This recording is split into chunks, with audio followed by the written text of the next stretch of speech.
எனக்குன்னு மட்டும் இல்லை, பல கிரிக்கெட் லவர்ஸ்க்கு ஒரு மேட்சாவது போயிட்டு ஸ்டேடியமில் போய் பார்த்துடணும்டா அப்படின்ற மாதிரி வெயிட் பண்ணிட்டு இருப்போம். பல வாட்டி ஐபிஎல் மேட்ச்சுக்கெலாம் ட்ரை பண்ணுவோம். கண்ணாபின்னான்னு ப்ரைஸ் ஹைக்கு. அதுக்கு மட்டும் இல்லாமல் வந்து பார்த்தோம்னா எப்போ டிக்கெட் விற்கிறாங்கன்னே தெரியாது, அந்த மாதிரி விற்று முடிச்சிடும். ஆனால் ஆக மொத்தத்தில் கடைசியாக ஆப்கானிஸ்தான் வாசஸ் கனடா மேட்ச்சுக்கு நான் டிக்கெட்டை வாங்கிட்டு அங்கேயே ரோட்டில் வந்து ஒரு ஜெர்சியும் வாங்கிட்டு சேப்பாக் ரயில்வே ஸ்டேஷன்லேருந்து இறங்கி வந்து கொஞ்சம் கொஞ்சமாக அப்படியே உள்ளே போயிட்டு நான் லோயரில் வந்து 320 ரூபீஸ்க்கு வந்து டிக்கெட் வந்து புக் பண்ணியிருந்தேன். இன்க்ளூடிங் அந்த டேக்ஸ் எல்லாமே சேர்த்து 316 ரூபா அந்த மாதிரி வந்துச்சு. உள்ளே என்ட்ரு ஆகும் போதே செம ஃபீலாக வந்து இருந்துச்சு. உள்ளே வந்து பார்த்தோன்னா ஏதோ டிவி ஷோக்காக அவங்களுடைய ஈவெண்ட்ஸ்க்காக வந்து பார்த்தோன்னா கொஞ்சம் வேடிக்கை இதுலாம் வந்து காமிச்சிட்டு இருந்தாங்க. சரி, இதெல்லாம் தாண்டி அப்படியே கொஞ்சம் உள்ளே போவோமே அப்படின்னு சொல்லிட்டு ஃபஸ்ட்டு அப்படியே எல்லா செக்கிங் எல்லாம் முடிச்சுட்டு உள்ளே போகும்போது இருந்துச்சு, அப்பாடா ஒரு வழியாக நம்ம ஸ்டேடியம்குள்ளே வந்துட்டோம்டா அப்படின்ற ஒரு ஃபீல் தான் வந்து இருந்துச்சு. நம்ம லோயரில் போட்டிருந்தோம். நான் இது வரைக்கும் ஸ்டேடியமில் போய்ட்டு மேட்ச் பார்த்ததில்லன்றனால டிக்கெட் போட்டிருக்கோமே, நம்மளுக்கு எப்படி இருக்க போகுது வியூ அப்படின்ற மாதிரி யோசிச்சுக்கிட்டே தான் உள்ளேயும் வந்து போனேன். எப்படி நம்மளுக்கு தெரியும் அந்த மாதிரிலாம் யோசனையோடு தான் இருந்தேன். அப்படியே கொஞ்சம் கொஞ்சமாக வந்து பார்த்தோன்னா கொஞ்சம் கொஞ்சமாக க்ரௌட்ஸும் வந்து வர ஆரம்பிச்சிட்டாங்க. நான் ஒரு 6:15 வந்து உள்ளே வந்து என்ட்ரு ஆகிட்டேன். ஆனால் 7 மணிக்கு தான் மேட்ச் அப்படின்றனால கொஞ்சம் அப்படியே தள்ளி போனால் கொஞ்சம் காலி இடத்துல வந்து பார்த்தோன்னா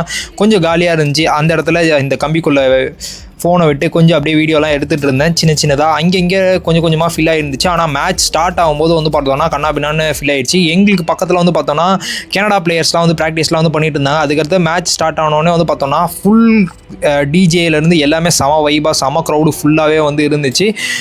நான் வந்து பார்த்த வியூ வந்து பார்த்தோன்னா இப்போ நீங்கள் பார்த்துட்டு இருக்க மாதிரி தான் ஓரளவுக்கு கொஞ்சம் மேலே கொஞ்சம் நல்லாவே இருந்துச்சு. P29 சீட்டில் வந்து நான் உட்காந்துருந்தேன் லோயரில். வியூவிங் எக்ஸ்பீரியன்ஸ் பொறுத்த வரைக்கும் எனக்கு தெரிஞ்சு போட்டோன்னா தெரியாமல் போட்டோன்னான்னு தெரியாமலே, ஆனால் உண்மையிலே சொல்லணும்னா நல்ல வியூவிங் எக்ஸ்பீரியன்ஸ் வந்து இருந்துச்சு. அதே மாதிரி வெளியே வந்து ஃப்ரீ ட்ரிங்கிங் வாட்டரும் வந்து வச்சிருக்காங்க. அதுக்கடுத்து சாப்பிட்ற ஐட்டம்லாம் கொஞ்சம் ப்ரைஸ் ஹைக்காக தான் இருக்குது.